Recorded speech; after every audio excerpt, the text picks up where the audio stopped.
गौतम बुद्ध अपनी यात्रा पर जा रहे थे जब उन्होंने एक गांव के बाहरी हिस्से में एक मरे हुए बछड़े को देखा। वह बछड़ा अधपका था और उसके शव के पास कई कौवे मंडरा रहे थे।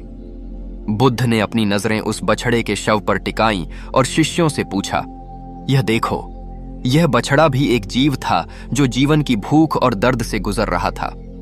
एक दिन उसका भी जीवन समाप्त हो गया, लेकिन उसके मरने के बाद भी कितने जीव इस शव से अपनी भूख मिटा रहे हैं। देखो, इसका शरीर कितने काम आ रहा है, भले ही वह अब चला गया हो। शिष्यों ने कौवे और अन्य जीवों को देखा जो शव से भोजन कर रहे थे। फिर बुद्ध बोले, यही जीवन का चक्र है। जब कोई जीव मरता है तो उसका शरीर दूसरे जीवों के लिए खाद्य बनता है।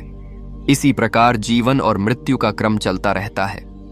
जो चला जाता है उसकी कमी नहीं होती, बल्कि दूसरे जीव उसे अपनाते हैं। यही सत्य है। शिष्यों ने ध्यानपूर्वक सुना और ध्यान लगाया। बुद्ध ने कहा, तुम भी अपने जीवन को इसी दृष्टिकोण से देखो। जब तक तुम जीवित हो, तुम्हारे भीतर का जीवन दूसरे जीवों के लिए मददगार हो सकता है।